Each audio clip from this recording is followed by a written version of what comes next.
Hey there, everybody. Welcome back to the Finding Financial Fitness Show. I'm your host, Nino Gonzalez, joined again by my co-host, Chen, and two very special guests, Winnie and Emaghea. We're going to dive into some crazy things today, which is super interesting. But I just want to caveat that this is real, as y'all would have seen in my Japan video when I was talking to Pei. I'm currently in Bali, and I'm a little bit dark, not in the witness protection program, like Pei said. I just wanted to show the background because Hilton Bali. If y'all want to sponsor this show, please let us know because this is a phenomenal property. But today's not about me. Today's about Winnie and Emaghea. So, Winnie, Emaghea, welcome to the show. How are y'all doing? Excellent. Thank you for the invitation. No, I'm so excited you guys are on. Winnie, I had the pleasure of meeting you, 2 years ago, roughly, at Pei's house when we were talking about IBC. And Emaghea, I got to meet you just a few weeks ago, actually, at the IBC think tank, which first of all, Winnie, I was blown away that you had a daughter that age. Second of all, I was blown away that you had a daughter that was into IBC. So I'm super excited to have you on. Pei, how long have you known Winnie? I mean, I informally know Winnie maybe 2.5 years, just a little bit before we met through Chris Bay of Life, Success, and Legacy. And then I think that was during COVID time. So traveling was a challenge. But Winnie made an effort to fly down to the think tank. I think I met you first there. And then afterwards, it was, I think at my house, she traveled down to Houston to meet us. That was something. That was pretty cool. Well, you're from Canada. Let's tell the viewers that you're not just, in Dallas, like you're in Canada. So how was that trip coming down? Well, when I came to Pei and Mike's house, it was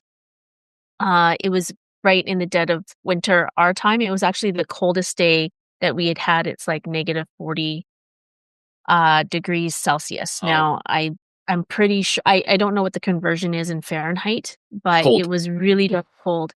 So the delay was quite real. I was delayed about 8 hours, and just to go from like Edmonton to Calgary, which was silly. Like I could have thought, oh, maybe I should just hop in my car and go down. But then if you get caught on the side of the highway in minus 40 degrees Celsius weather, that's no bueno either. So yeah, but I made it just in time, about like an hour before your social was happening. And that's actually when I first met you, Nino. Mm-hmm.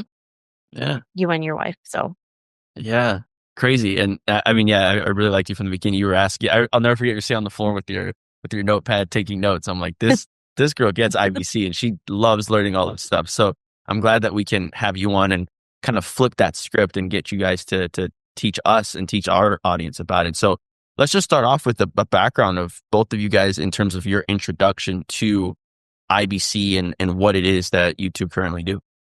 Okay, so Emaghea is she's always had the knowledge of infinite banking. When she was about 9 years old is when I first started learning about infinite banking. And then I wasn't able to really start sharing it in Canada until about 2010. And Emaghea was my audience because, when, as Canadians here, I was one of the pioneering members here in Canada. I would hazard to say that I'm probably the first woman in Canada to really share infinite banking. Alongside, some of the greats like Jason Lowe and Richard Canfield, to start teaching IBC to the Canadian audience. And when we would have our boot camps, now I know you got like LSL has their boot camps, and then we would have our boot camps, but our boot camps were like 12 hours long. They were beasts. And I would have to practice my part. And so my audience at home was this girl. I'm talking in the basement, projector. I'm sitting on a stool and she's repeating her speech to me over and over. And I don't even really, like, on the conscious level, I wasn't really taking in what she was saying. I was critiquing the way she was talking, to how many words were on the slides, to like what I was not understanding. Subconsciously, I know now I was picking up a lot at that age, but yeah, good audience. It's true. You've captured the audience, really captured the audience. Winnie, you've been doing this for interested. You've been doing this for a long time. Pei has been the longest person that I've actually known. I mean, you hear stories about people, obviously Nelson Nash in the book, that have been doing IBC for a long time, but you're the person that's been doing it for the longest time, which is awesome. I mean, you have that experience, obviously being a practitioner. Definitely, you clearly have to know what you're talking about when it comes to that level. So, when you were practicing and when you were doing these boot camps, what would you say has changed in the last, I don't know, 15 years? You said 2010 roughly, of doing IBC and seeing just the natural evolution with social media, with I guess you can say the good and the bad. So how would you say IBC has evolved in the last 15 years?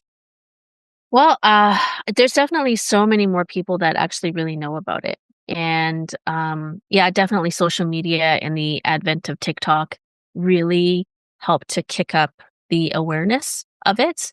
And that part I like, we always used to, when we used to go back to think tank about 2012, 2013, I mean, there was always that message of like, let's get this to 10%. Let's get this to 10% of the population. And I think that because of social media, it's really increased our trajectory of how quickly we're going to get there.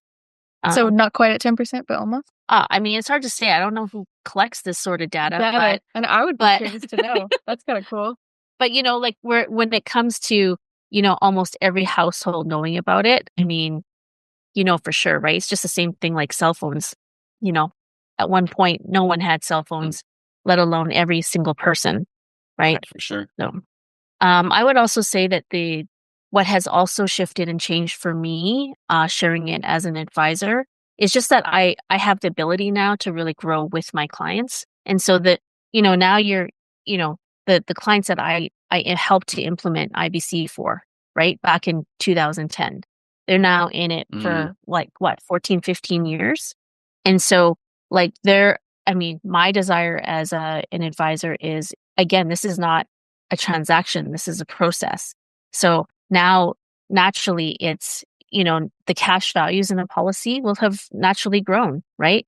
And so now what else can they do beyond what they initially needed the policy for, right? And this is where I really love what you guys are also talking about and educating, your listeners on your podcast about all the different ways that you can maximize and put money to work. Yeah. So we could definitely learn a lot from each other because I've been focusing so much on getting people to understand what it is, getting them to at least implement it in their life, like use it, take out a policy loan, become the owner of your own debt, all of these things, right?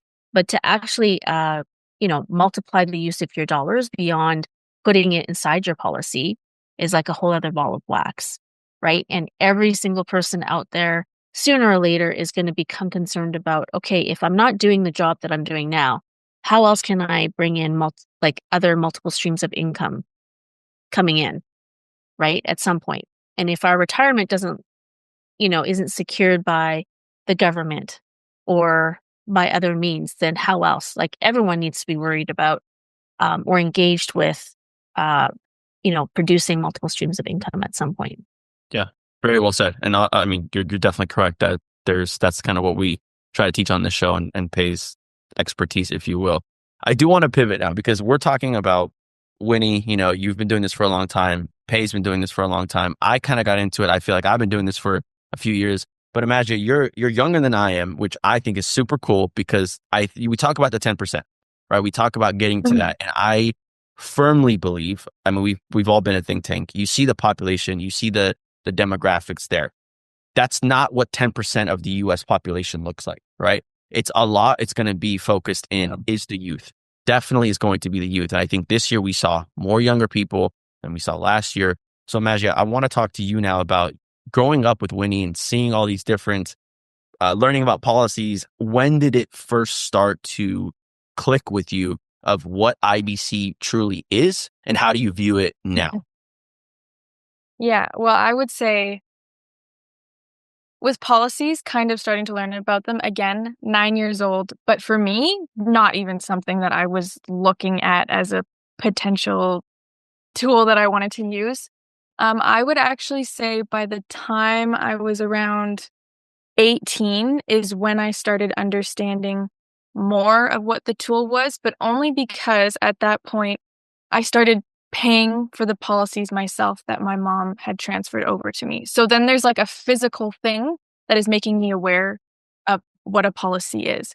And I had the ability to do that because of actually the money management system that me and my mom teach without thinking about it twice. She had already planned for me to take these over.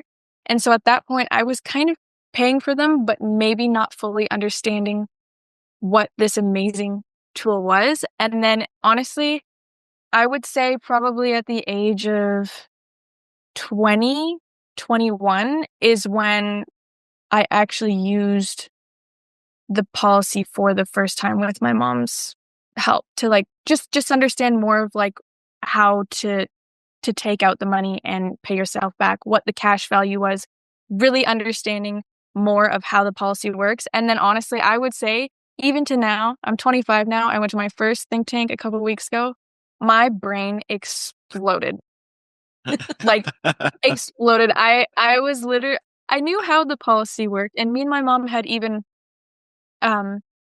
set up like kind of like a webinar for my peer group to see how they would take it in. I also wanted to see how my mom would explain policies to my friends, to my peer group, the way that she does, and have them understand it. But yeah, at the think tank, my brain exploded with what this tool actually is and how it can benefit so many families in different ways, and just how people like express this process to other people. I hope that kind of... I think this is really amazing because we already find it challenging to explain this to the 40 to 45-year-old crowds. Those people with kids, mortgages, they understand the pain point. But how do you explain, Winnie, maybe you can jump in here. How do you explain this to someone who maybe doesn't even have any financial burden yet, who's, just kind of starting out in life? And, like, how do you paint that picture for them that this is something that they ought to learn? Yeah, I understand what you mean because there's a lack of perspective. They're not thinking. That was the biggest thing, is my mom's always talked to me about like, oh, like, what do we call? Oh my gosh, my brain's freezing. The death benefit, right? I'm thinking about you. I'm thinking about your future, thinking about your children's future. My mom's always been very long-sighted. Like, what is that proper word? Long-term Thinking long term. Yeah, Thinking long-term. Thinker. And so that's always been instilled in me, like she's like, oh, really think about this in the next generations and the generation. But when I'm talking to my peer group, it's like, well, I don't even have kids yet, nor do I even care if I leave money at this point because we don't really have kids. And I think the biggest thing is probably, how can this policy help me in my lifetime right now? Mm-hmm. Yeah. More so. Yeah. What I'm coming across. Mm-hmm. And I think to answer your question, Pei, about like, how do I explain it to early 20-something-year-olds? I guess I start by sharing, a few things. It's like, hey, at some point, you have to earn money. That's what you guys are doing now. I can't tell you how in all the different ways you can earn money. That's not my job. My job is to perhaps shift your thinking, because the banks are going to come at you saying, hey, invest in a TFSA, which is, I don't know what that is in the States. It's not the 401k. It's like the Roth IRA. It's like you can invest in, it's all tax free. What is it called? Yeah, Roth. It's like a Roth IRA. Yeah. Yeah. So that's called a TFSA here in Canada. And like the messaging from the banks, they're educating them whether we like it to or not. And so, and depending on their center of influence, but we've all been taught to like invest first before actually saving money. Like, what are some better ways rather than just putting it into like, a high interest savings account or doing things like that. And it's giving them perspective on just like, what are the traits? If you put your money into this, what is it going to do for you, right? What are the tax implications? How much control do you have? What are your short and your long-term goals, right? And sometimes most young people, it's not often, but I'm actually meeting more and more 20-something-year-olds where they do have some long-term thinking in place, which is very inspiring. And it's just about giving them perspective about, look, optimize your money first, learn what are all the different tools that will help you keep more money in your pocket. before you go and you try to grow a ton of money and have no skill on how to keep it. Because then you just have more money to lose than, if you take something like a strategy like infinite banking, and like even if you're only working as a server or a housekeeper or a cook, or a dishwasher, it doesn't really matter, but you take those dollars that you're earning today and put them to work for the rest of your life. Like, how powerful is that? Then it doesn't matter how much you're making, you're already giving yourself a head start. And I also like to use it as an opportunity to really go through give them a little bit more perspective on, even if it was the inverse, and let's say they became a famous YouTuber, became a millionaire overnight and started earning all this money. It doesn't mean they get to do IBC, especially if they make risky life choices, like become a base jumper or start doing drugs or start drinking or doing making unhealthy choices where a life insurance company won't underwrite them for a certain period of time. So I often smoking is a big one because vaping is a huge thing, right? I often use it as an opportunity to give them a reason to stop vaping because it doubles their premium. This is a great double use of a concept. Think about it, right? It's not just multiple use of our money. This concept also prevents your children from doing bad things. Oh my God. Yeah. So I kind of become a little bit of a mother hen. No, but it worked. That's the thing. We have an example. It actually worked. That's so funny. Someone quit nicotine. It's like, you want your money to work harder? Just quit smoking now. Well, his theory was, so you're telling me if I quit smoking, I'm actually making more money? Yeah. Yeah. Yeah. And then he quit. Wow. Yep. See, I always took it as with because that's something that I struggle with was I have friends that are my age and younger as well. And I always felt like the message, especially at IBC, see, passive income is different because with passive income, everybody wants to make money. But with IBC, it's more, I guess you can call it the safe, the boring, whatever you want to call it. And it's not as sexy. It's not as enticing to younger people, especially with the Gen Z crowd being a lot more entrepreneurial than millennials, right? I think that there's a stat that came out that said 30% of Gen Z are entrepreneurial mindset. And so I had figured, okay, the best way to go after the youth is to go after the ones that have that entrepreneurial mindset because they will get it. Teach them IBC, teach them how to leverage their cash value, teach them how to make passive income. You don't need to go on YouTube. You can do all this on your own.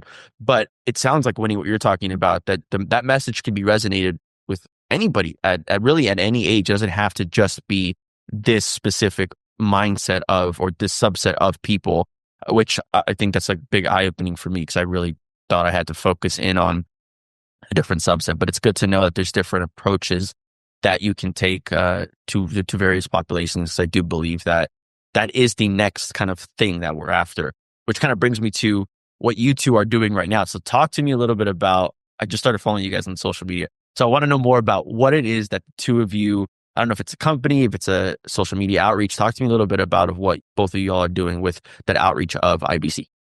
So what we do right now is when we're teamed up together, we are CashSmartForLife. Mm-hmm. And right now we are very highly focused on coaching parents to coach their kids on cash flow management.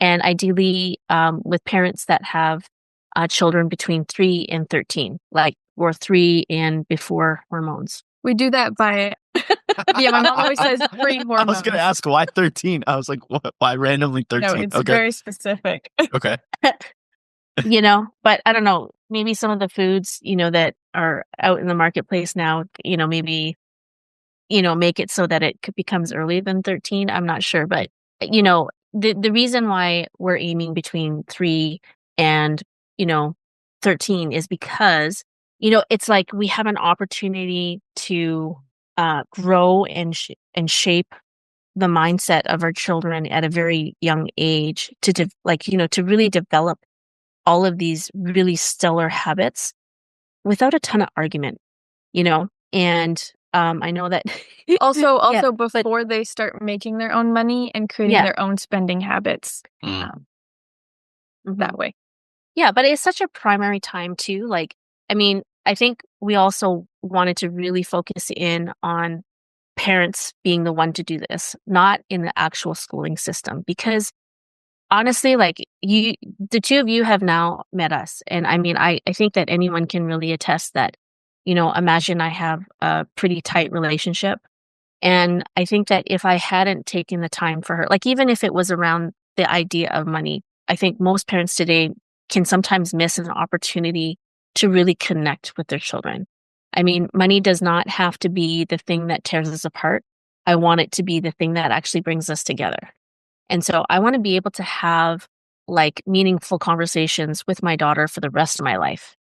And if money happens to be sort of like a part of the focal point in us being able to stay connected throughout life, I think it's great that I was able to do this with her since age 4. Well, like money was an established topic of openness ever since I was little. It wasn't something that was It wasn't closed taboo. off. Yeah. Mm-hmm. No. And so it's kind of like even for the rest of my life, I'll always be dealing with money in some sort of form. And if I need help with something, I have someone to always talk to about. I don't have to keep that in. Well, and So I really kind of go back to the premise of this show. Winnie, what you said is, I think, so perfectly said, and that goes the same with food, right?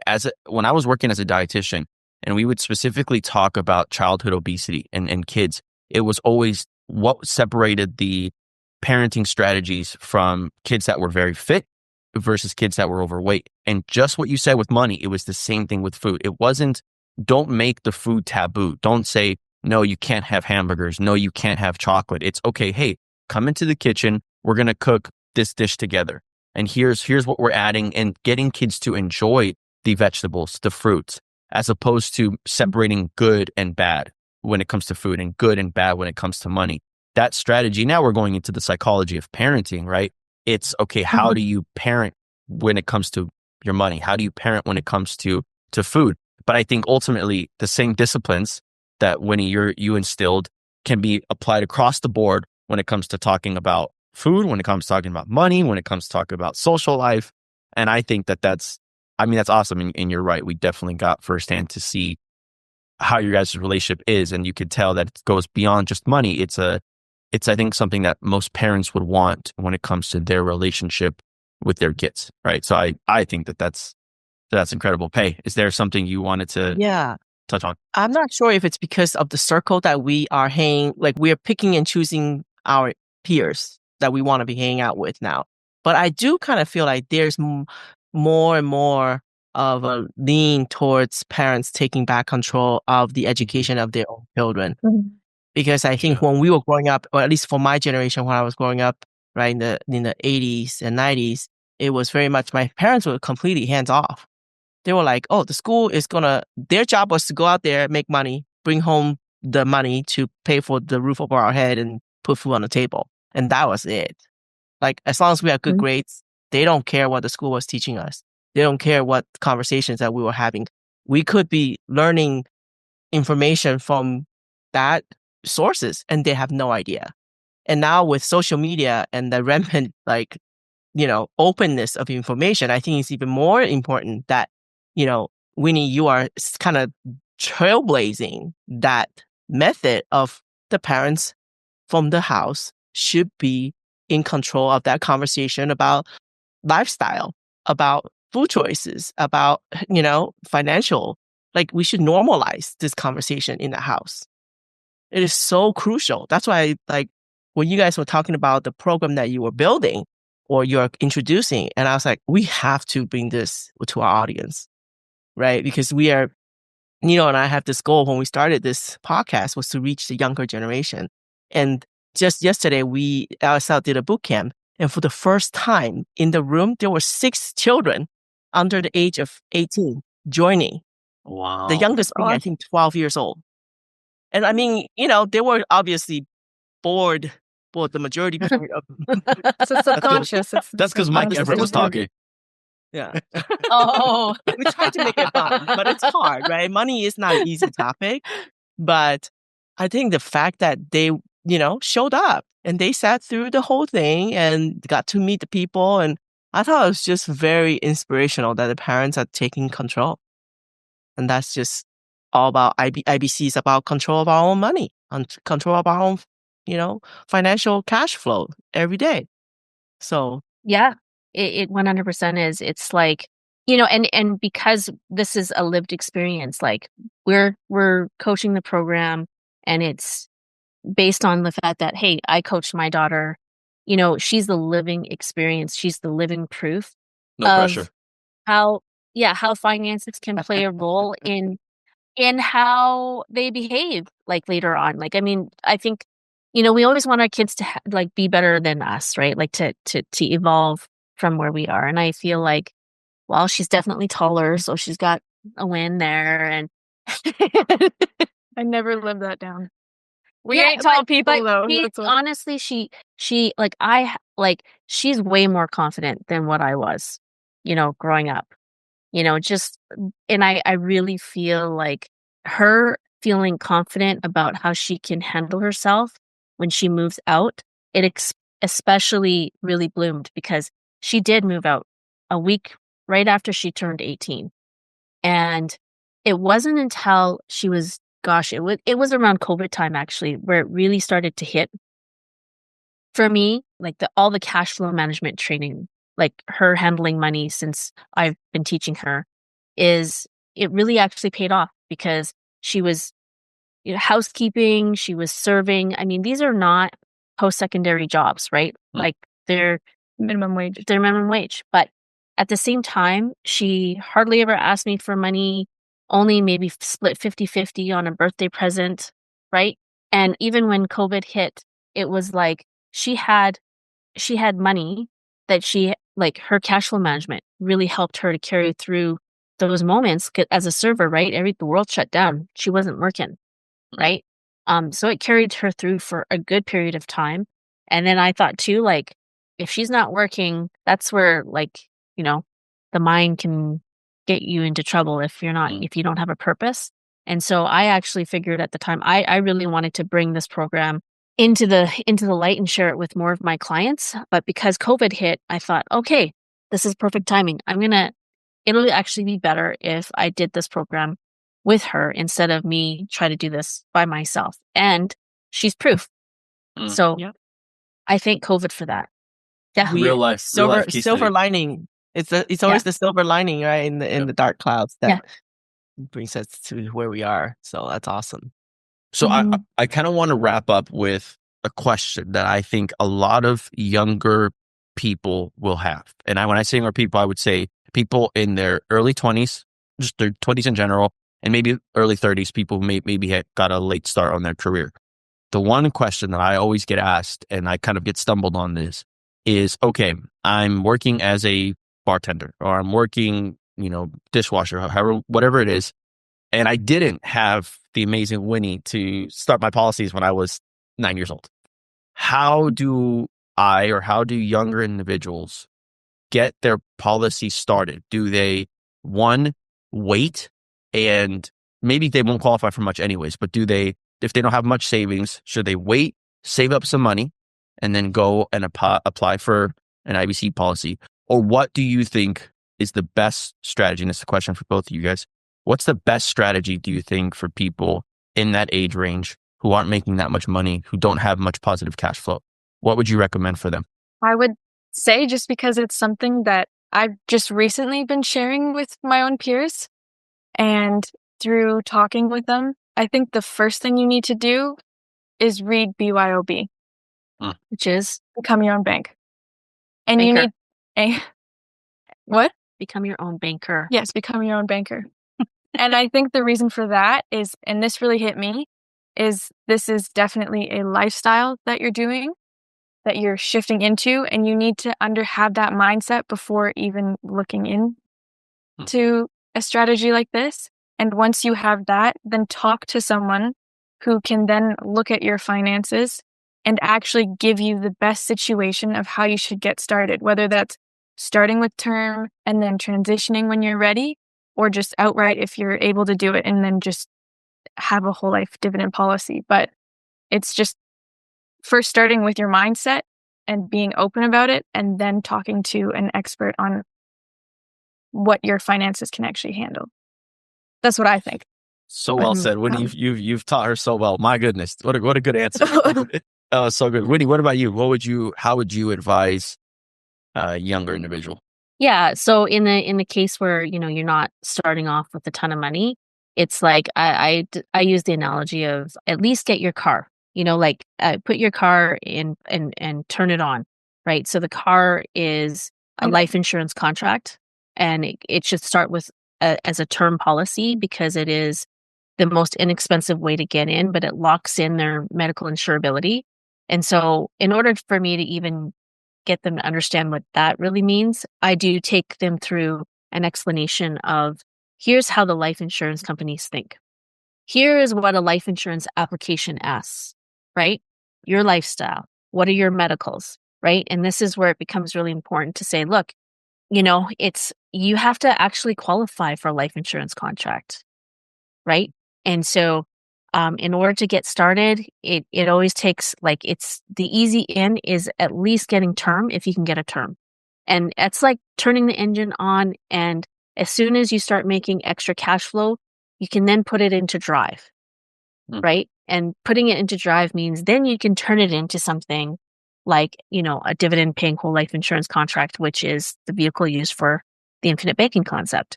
And so, yeah, I go through that explanation, and it seems to make a turn on the light bulb in terms of, okay, I will get a term policy. You're talking about the convertible term policies. Yeah, a convertible term policy with a life company that would be suitable for practicing the concept of IBC later on down them. Yeah. Interesting. Yeah, I mean, I like I said, me personally, I had, at first, when I got into this, I'm like, no. Wait on your policy. Go out, hustle 2-3 jobs, go make a lot of money, save up that money, get your passive income going. And once your passive income is big enough that you can then get a policy on your own, then go get it. But what's the one thing that almost everybody in IBC always says? I wish I would have started earlier, right? Because there's that inflection point, and similar to the Die with Zero book, where in your youth, you have your health, you have maximum health, but you have barely any wealth. And as we get older, those curves, they start to shift. We get maximum wealth, and then our health starts to decline. So the earlier on we can maximize on those policies, even with our little cash flow, then we can start adding, and that's the whole concept of capitalizing our policies, opening up more and more and more. And as you get more money, you want to capture that before, God forbid, anything happens health-wise. So I go back to what I said earlier in the show. I knew I was going to learn a lot today. I didn't know about doing this. I think that's such a good, because you're effectively locking in your health early on. And that's something that I had learned. Actually, I was going to tell you about this from Ryan Griggs' book, the book that we all got at the IBC think tank about how to buy a whole life. I really understood and emphasized the value of buying term with the whole life company. And I thought, wow, this is an interesting concept. And hearing both of you say that again, I think it's actionable steps, that there's no excuse, no matter what age, no matter what situation you're in, to not get started. And there's so many just ways to go about it. So let's wrap this up. Hey, final thoughts. I think what Winnie and Emaghea is doing is, again, I call her a trailblazer because she is. She is actually on IBC front. And then also now, as we get to the level, age level where we're starting to think like, how am I going to change the world in a different manner? Like before, it was more about like kind of us trying to just survive on our own. But I think what Winnie is doing is just, I look up to her a lot. And so, going to follow her as I do you and figure it out. And she's setting the path so that the rest of us don't have to, go through the same process. And I'm so grateful for Winnie, everything that you do. Thank you. Well, I'm so grateful for the both of you for really just inviting both of us on, and congratulations on, starting the podcast. You guys, it was June or July of last year that you guys started your podcast. May, so, I think it was. I don't even know. April, May. Wow, it's almost been a year. Yeah, you're right. Yeah. Almost a year. She talks about this all the time, by the way. Congratulations. Either way, so good. So good. You guys are also, making a trail for many different people, delivering so much value, touching on things that not many other people are doing as well. So you guys are doing a stellar job. I appreciate that. It's great to see that. Obviously, I would say the majority of our audience is US based, but there's this north of us, there's Canada, right? There's this huge population. And I know oftentimes when I hear a Canadian talk about IBC, it's always like, oh, you guys in the US, you have it so lucky. And I know we're blessed and we're very grateful that we have that. But it's not to say that the options aren't there. And I think Winnie, as Pei mentioned, you've been trailblazing that with Canadians to help out. But I think the four of us, I think our philosophies really, really much aligned. And I mentioned this before we even jumped on, that I think we could have multiple conversations. I want to know, Winnie, more about your background, how you got into IBC, how all of that started, what you did before. Imagine what your goals are in terms of moving to the future, how you see yourself using IBC. I think there's so much more to be discussed here. I'm looking forward to us kind of getting to know each other more and potentially having you should ask her about her starting journey, because I was right there next to her, and then ask her about her outfits. Oh, okay. so we have more podcasts. Yes. Now you're foreshadowing it for. Okay. And they were also asking if you travel a lot. So I think the next time when we do the podcast, I think the background's going to change for you. That's it. I'm putting a fake background in my thing. I can't stand this. All of Nino's backgrounds are always real. So he does, it's always real. Yes. No, but again, both of you guys, thank you so much for coming on. I think you've added a different perspective and insight from all the guests that we've had on so far. Obviously, we haven't had a parent and child relationship on, but just seeing, I think it's just so cool to see the different generations and Winnie and Emaghea, what you both have done and what are currently doing. So thank you both for coming on. We really appreciate Thanks it. for having us. Yeah. Can't wait to have more conversations. Mm-hmm. Absolutely. And we're going to have your course information in the show notes, yes, right? We will. Okay. We'll drop it in for sure. All right. Well, everybody, thanks again for tuning in. This has been another fun one. Take care and have a good morning if you're in Bali, and an evening if you're in the US and Canada. I'm just like, I see Pei's background's all dark and it's throwing me out. So take care, everybody.